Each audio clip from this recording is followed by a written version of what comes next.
Welcome to A Climate Change, a show where we talk with change makers and thought leaders who are taking action to stop the existential threat of climate change. I'm your host, Matt Matern. Today we have two exceptional guests on the program, Walter Lamb and Bruce Robertson, both of whom have dedicated significant efforts to preserving the Ballona Wetlands. For those who aren't familiar, the Ballona Wetlands is one of the largest wetlands in Los Angeles County and a natural habitat for over 600 species of plants and animals. Walter and Bruce have been instrumental in protecting this vital ecosystem, ensuring that it remains a haven for wildlife and a green space for our community. We'll dive into the ongoing challenges and victories in preserving the Ballona Wetlands and discuss what this means for our community and beyond. Without further ado, welcome to the program, Walter Lamb and Bruce Robertson. I've got two great guests on the program today, Walter Lamb and Bruce Robertson, who both done a lot of work on the Ballona Wetlands, which is a place kind of near and dear to all of our hearts who live here on the west side of Los Angeles. It's a wetlands that it's the largest wetlands in kind of Los Angeles County and probably one of the largest ones in California. Both Bruce and Walter have done a lot of work to preserve this wetlands for all of us living in this area. And I kind of wanted to tee this up as tomorrow we're going to be, or later actually this evening, President Biden and former President Trump are going to be having a debate. And I think looking at environmental issues over the next 5 months is an important focus of this podcast, and trying to talk about these issues and say, hey, what are the consequences for the nation as we go forward, and what are those choices that we're going to be making at the voting booth, and how those votes will affect our environment here locally, nationally, internationally. So we'll be tying those themes in as we talk to Walter and Bruce about the Ballona Wetlands and how that it affects the community here in Los Angeles, but also how it affects kind of the wider world, and how these environmental policies are both national and statewide. And there are a lot of factors at play in preserving wetlands like this. There's a lot of moving parts. So welcome to the program, Walter and Bruce. So why don't we start off, Walter, with you. You work with the Ballona Wetlands Land Trust. Tell us a little bit about your work with that organization. Yeah, so we were founded in 1994 with the purpose of trying to preserve more land. And I know that the film that Bruce made talks about this era in the late 90s when one of the groups had settled with the developer for less land than a lot of us thought could be saved. And so a lot of groups sprung up to try to save more land, and we did. At the time, it was probably going to be around 300 acres, less than 300 acres, and we were able to preserve twice that amount, close to 600 acres. And since that time, we have advocated for policies that preserve land, protect it from encroachment. We have a lot of, because it's so urban adjacent, a lot of encroachment threats that we have to deal with quite often. For example, just recently, the Lincoln Boulevard, there's a proposal to widen that pretty busy thoroughfare, and that would encroach upon the wetlands. So we're trying to work with Caltrans and the Department of LA to see if we can, again, minimize or eliminate that encroachment. But we focus on education. We do a lot of outreach to the community, try to go to public meetings and advocate for the wetlands, field trips, that sort of thing. But we do also do litigation. We've actually done a lot of litigation. We have some litigation ongoing right now, and especially as it relates to the Ballona Wetlands Restoration Project, which is a project that's been in the planning process for about 20 years, but hasn't really progressed very far. And we're trying to figure out a way to help the wetlands reach their ecological potential in the interim, because this project has taken so long, and we think it's poorly designed. That's sort of the net of it, our 30-year history in 30 seconds. So who is managing the restoration project now? Is that the Army Corps of Engineers, or is it partly the state, or is it a hodgepodge of multiple groups? That's a great question. The Corps was involved for a while, but they've dropped out because they requested from the California Department of Fish and Wildlife. That's the lead agency under CEQA, and they're the land managers. So they're really the ones driving the show.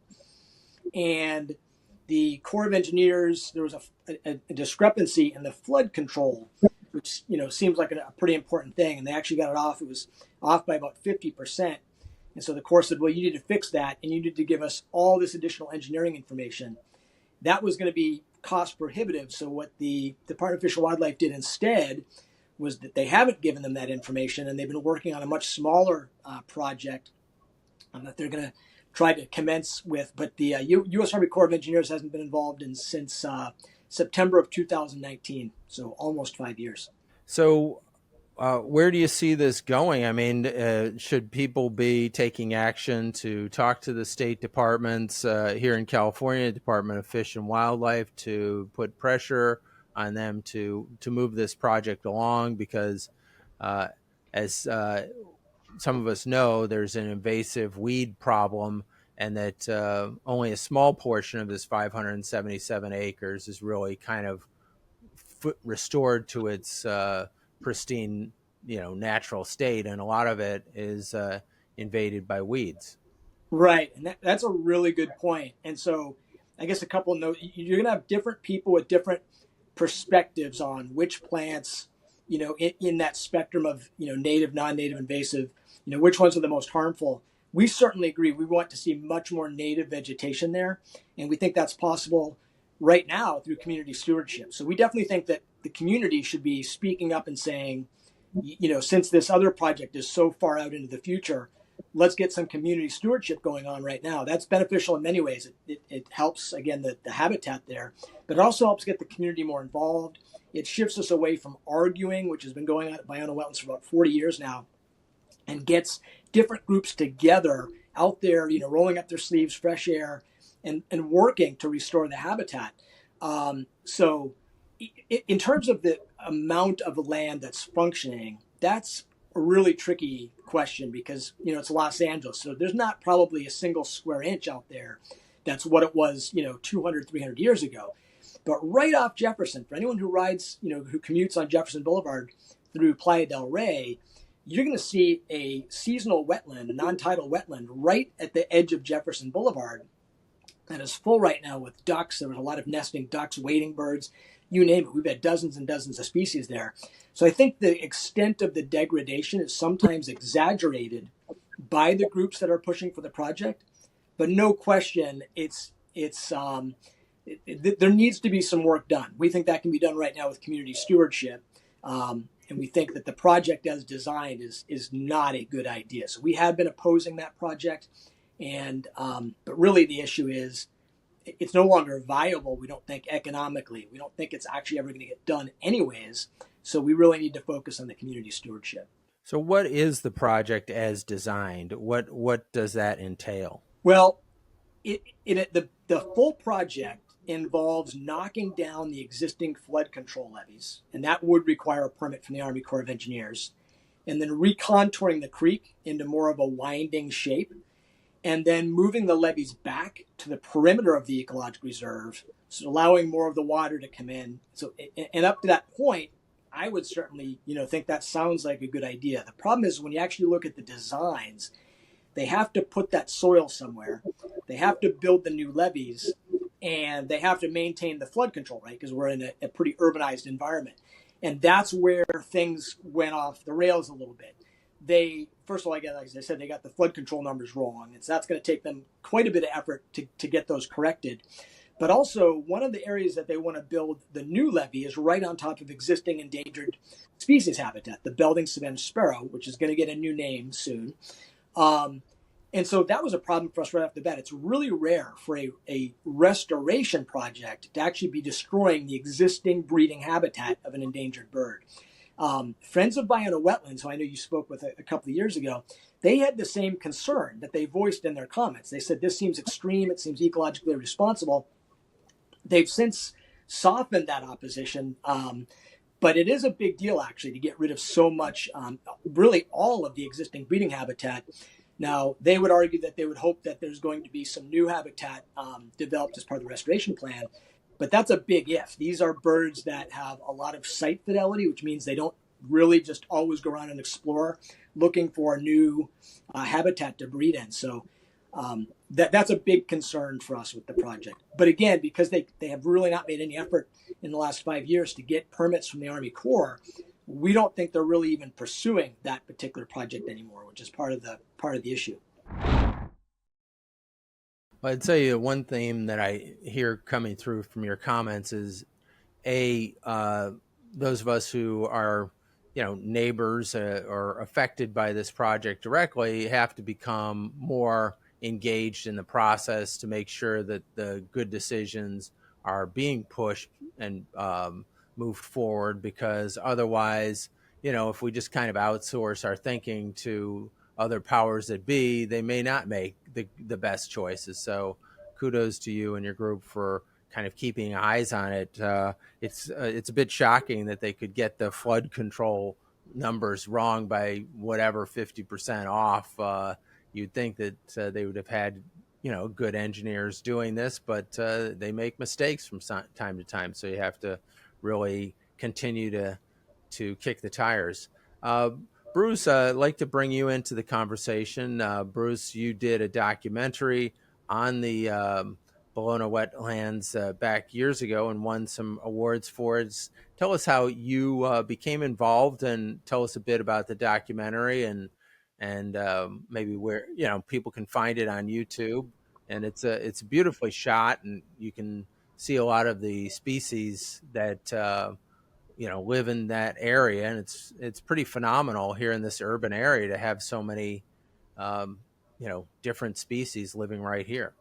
Yeah, thank you. I've been a resident of the west side of Los Angeles, Venice, and Mar Vista for 35, 40 years. And a long time ago, we used to really enjoy driving by this open area and seeing that there was some undeveloped area in Los Angeles. I've always been a nature lover. In the early 80s or late 90s, late 80s or early 90s, there was a councilwoman here named Ruth Galanter, and then there was the Friends of the Balona Wetlands, who had up to that point been opposing the project, and they made a compromise with, at the time it was a developer called McGuire Thomas, who was initiating the original Playa Vista plan. And it was touted as a great compromise between environmentalists and the powers that be in business.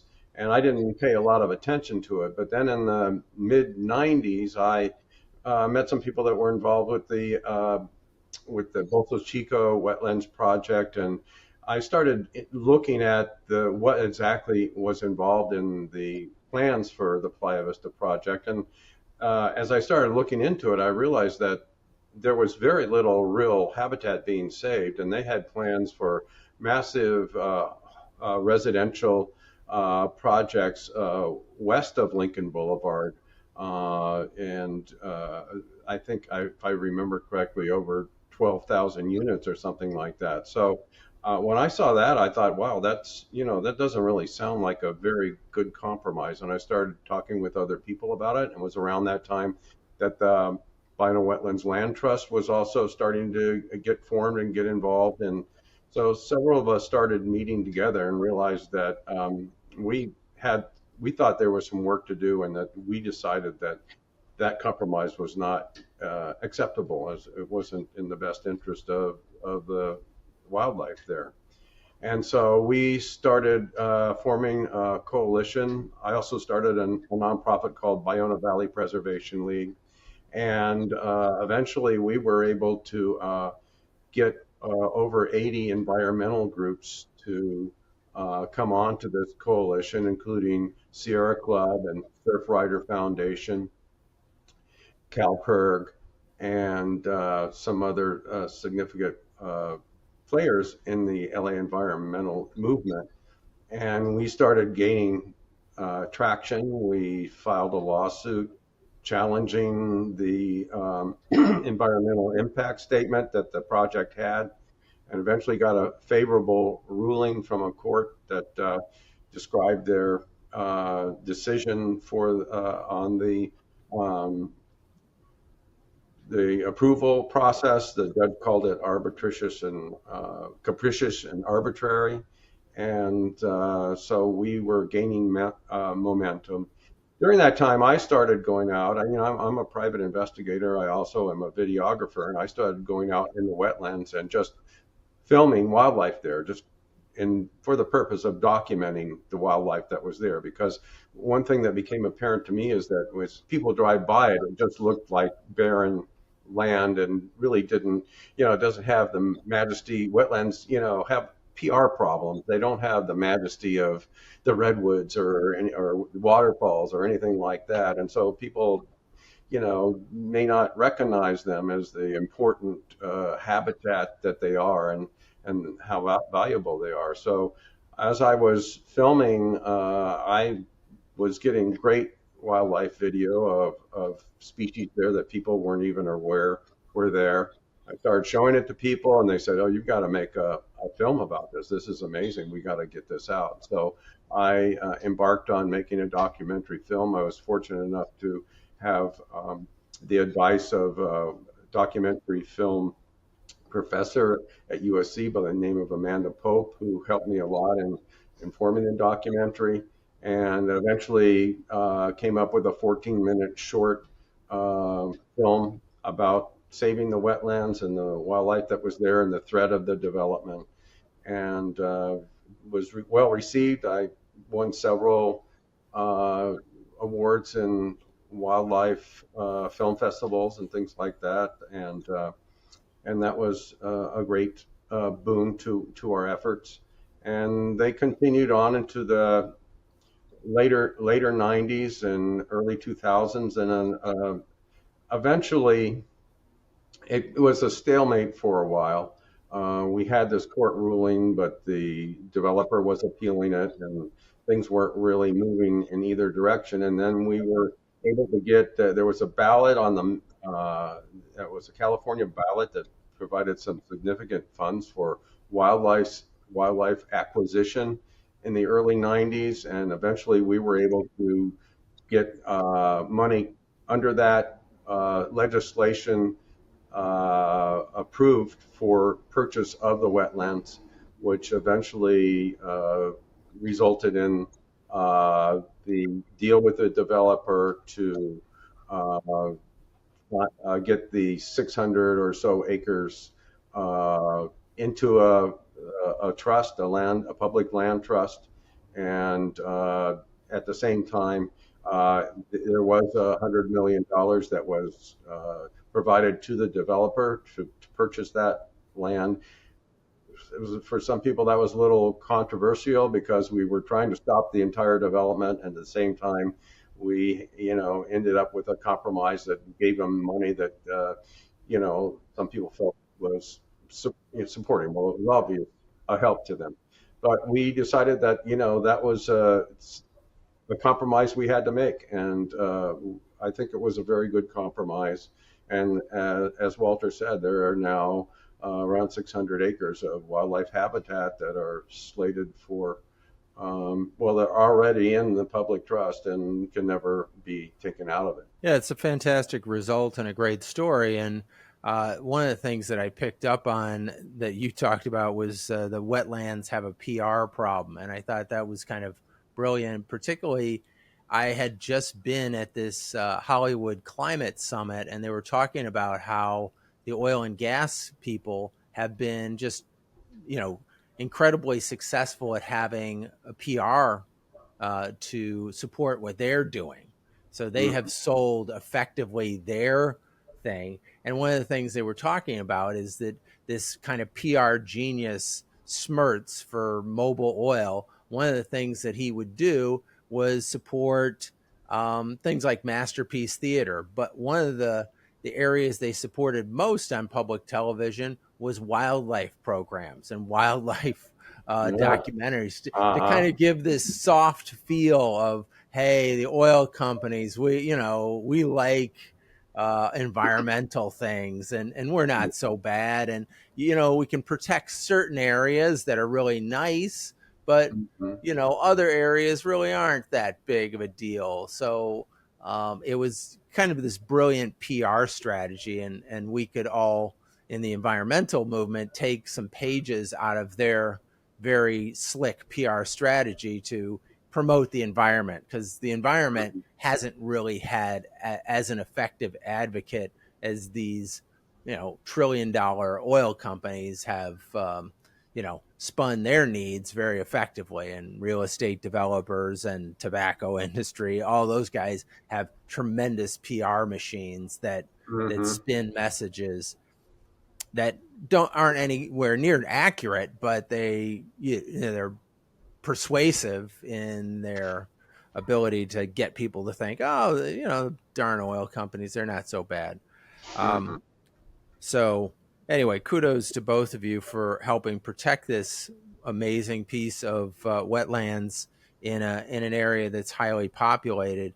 So pivoting back to you, Walter, in terms of where we're at, and seeing it's a multi-decade endeavor to continue to fight for our native, our wetlands and areas in nature. It isn't something that just goes away, because there's constantly a need to kind of um, curate these areas to make sure they stay wild. So tell us, what are the next steps that you're looking at and your organization is going to be doing to help protect this area? Well, our biggest focus right now is getting some sort of interim stewardship and access in place. There was actually a state commission document in 2005 called the Interim Access and Stewardship Management Plan that unfortunately kind of got put on the shelf.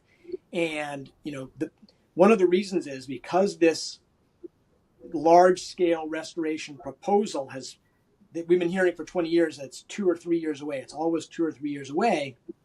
And so people are saying sometimes, well, let's just wait, right? I mean, if you're going to remodel your kitchen, you're probably not going to paint your kitchen before you remodel, right? So it comes down to a timing issue. And what we're trying to do now is get the community to speak up and, really try to get the policy change so that really all across the 600 acres, being really sensitive to wildlife, really sensitive to the habitats, sensitive to cultural resources as well. That's important. Tribal consultation, all of those things, get everyone together and come up with a plan where we're taking care of this as a community right now. So trying to make sure that we have some of our wetland plants that have room to grow and that they're not being choked out by these invasive weeds that you've talked about. Amazingly enough, Area A, which is the area just north of the creek, and that is one of the areas that would have been developed by Playa Vista under the Friends settlement had we not kept pushing and gotten the money, as Bruce talked about, for acquisition of that land. And even a little bit of the land in Area B that was going to get developed. There's a good graphic of that in Bruce's film. But there has not been any community stewardship to speak of in Area A for as long as I can remember. And so we're trying to do that now. So we get kids from schools, church groups, Boy and Girl Scout, Cub Scouts, you name it, local communities, California Conservation Corps, to come out and just hand pull, because that's the most effective. That's more effective than herbicide. It's safer than herbicide. It's more effective than weed whacking. And to pull these weeds out, to plant new plants, or to spread native seed. We already have a lot of alkali heath and alkali weed and other native plants growing in Area A, and even more so in Area B. And then the baseball fields in Area C, we'd really like for those to be accessible for more than just the baseball players. There's a lot of kids in LA who are really interested in nature. A lot of them come from disadvantaged communities. A lot of them don't have the same access from a career path perspective as a lot of other people do to go out and get a PhD and get a lucrative career in the environment. There are actually pretty lucrative careers in the environment if you can go get a master's degree or a PhD. There's a lot of people charging between $300 and $500 an hour to do surveys and monitoring. Every kid in Los Angeles should feel like that's a career path that's open to them. You talk to these people that have the PhDs, and they'll almost always tell you they started camping as a kid, right? Their family would go to a particular place. They're always hiking. So for kids who are living in some of these more urban areas, we have to make sure we're getting them out, not just for one field trip, in their elementary school. But we just started a internship with a high school called Dorsey High School, and we have a few kids now who are coming out on a regular basis, and they're going to learn all the plants and the animals. We're going to teach them how to do nature walks. We're going to teach them how to do all the things that they would do to sort of continue on in a career in the environment. So that's our big thrust right now. In terms of the large scale restoration project, we are very confident that that has imploded under its own weight. We don't think there's any chance that that's actually going to happen. And so what we're trying to do now is not have it be a zombie project for the next 10 years that continues to consume resources and attention, but rather, again, that we sort of shift back. That's not to say that they couldn't redesign that project to be feasible. Obviously fix the flood control would be one thing, design it so that it's not actually burying existing breeding habitat for endangered species. And we would love to help them do that. But again, I think that's going to take a consensus. It's going to take community sort of coming together around a table and problem solving. And right now, because this has been going on really for 40 plus years, it has gotten to be pretty polarized. And I think we need to depolarize this and get everyone back working in more of a problem solving collaborative mode. Well, where are the politicians on this? Because I've had a couple of politicians that I think represent this district, Senator Ben Allen and Councilwoman Tracy Parks, and where are they, in this process?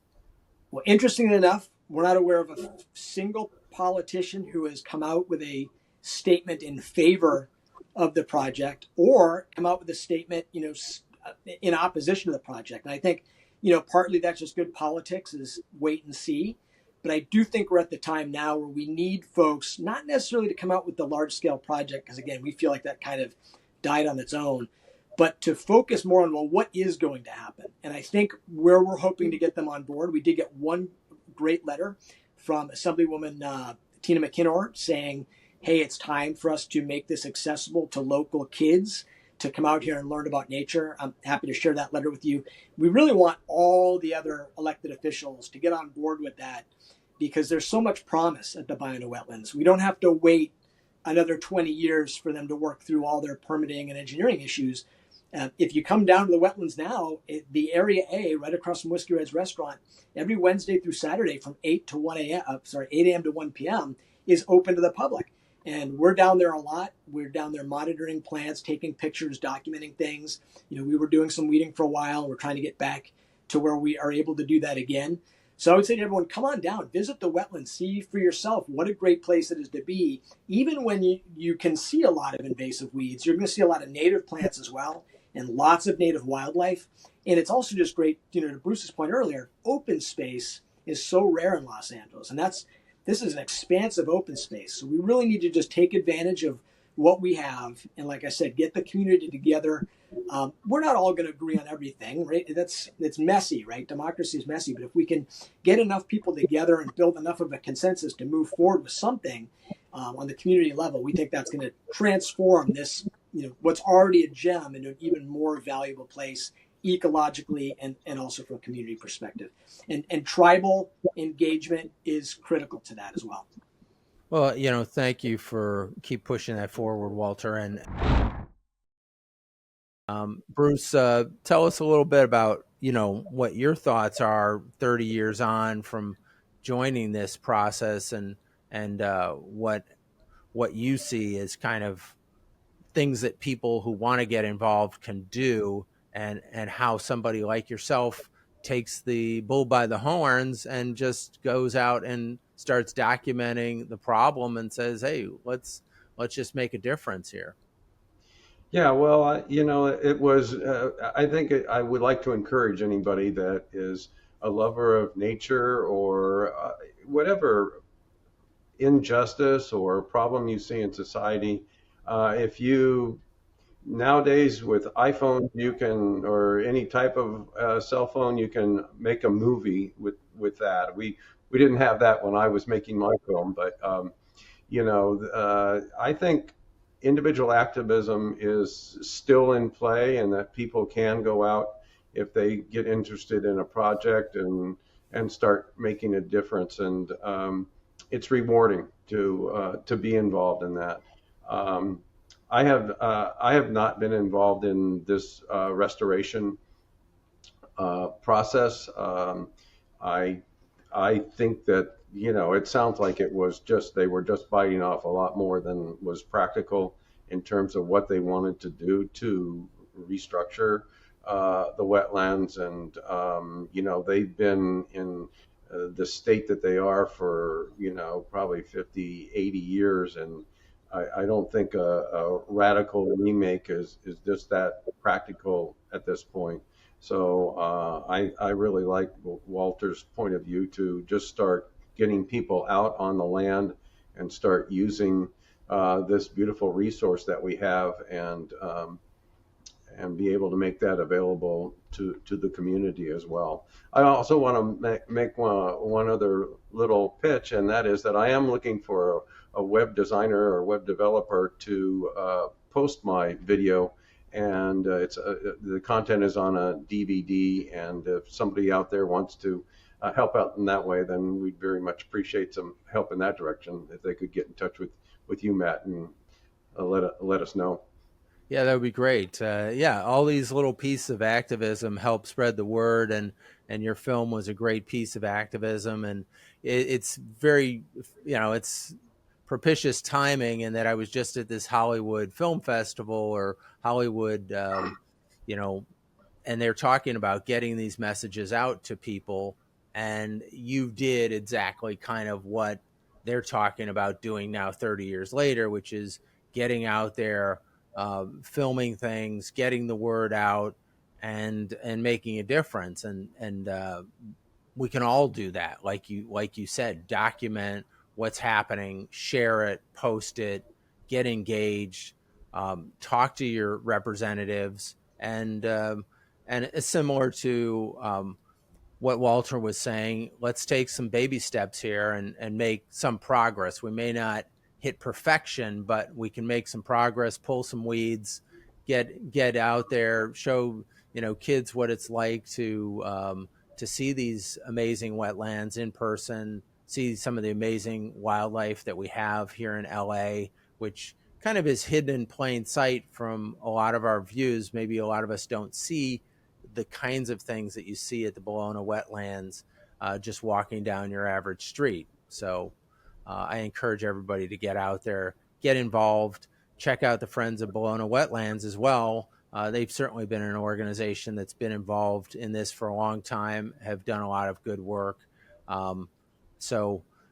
It's taken kind of a village of lots of different activists to make this tremendous difference, and kind of giving you the final word, Bruce, as far as, how does it feel 30 years on from the beginning of this journey to drive by this place or walk into this place and see that it has been preserved because of efforts that you've taken along with others?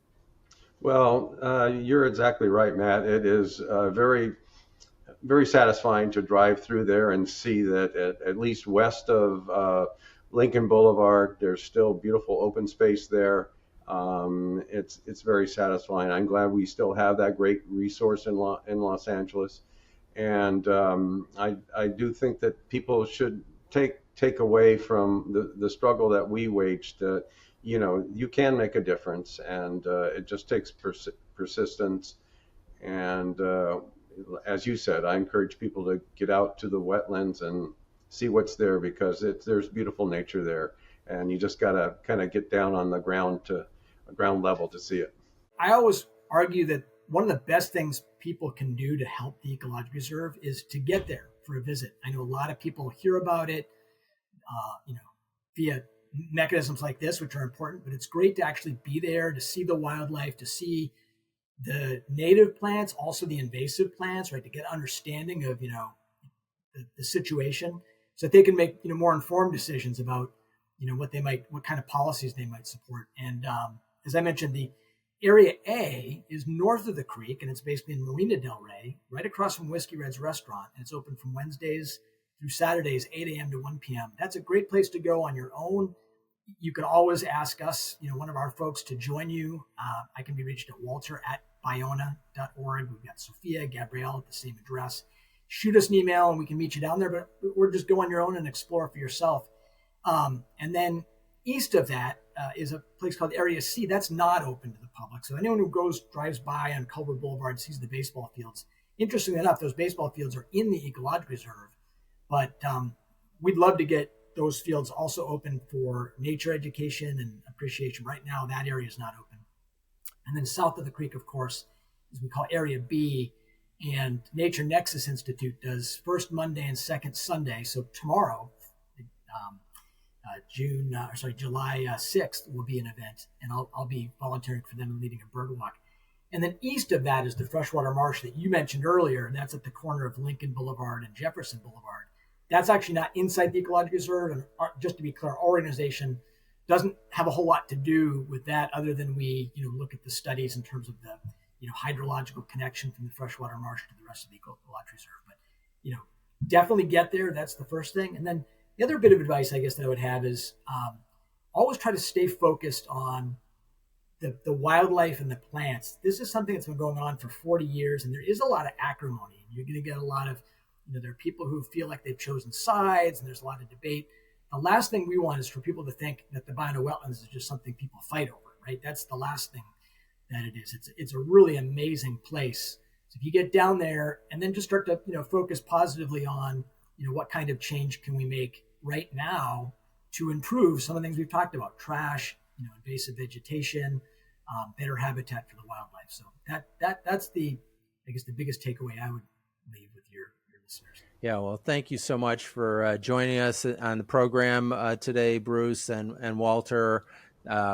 And appreciate your activism and kind of giving the arc of a history project here as to what it takes to make a difference. And some of these small steps end up doing something phenomenal, and having a group of people getting together and waging a fight against big developers and politicians who aren't necessarily always looking out for our best interest or the best interest of the wildlife. I mean, that's something that you point out in your documentary. Here, the voice of the voiceless is all the wildlife there.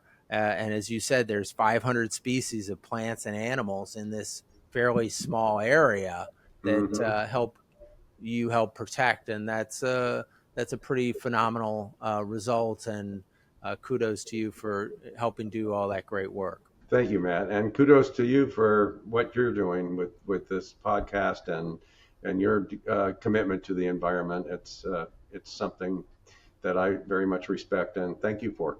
Thank you. Thanks for having me, and looking forward to giving you some good news soon. Have a great day, everybody. And that was Bruce Robertson and Walter Lamb. If you want to learn more about the Ballona Wetlands Land Trust, visit Ballona.org. And you can watch Bruce's documentary on YouTube by searching the Culver City Historical Society and Ballona Wetlands. To learn more about our work at Climate Change and how you can help us reach our goal of planting 30,000 trees in the Amazon this year, visit aclimatechange.com. Don't forget to subscribe to our podcast on Apple, Spotify, YouTube, or wherever you get your podcasts. If you like this episode, please share it with a friend. See you next time.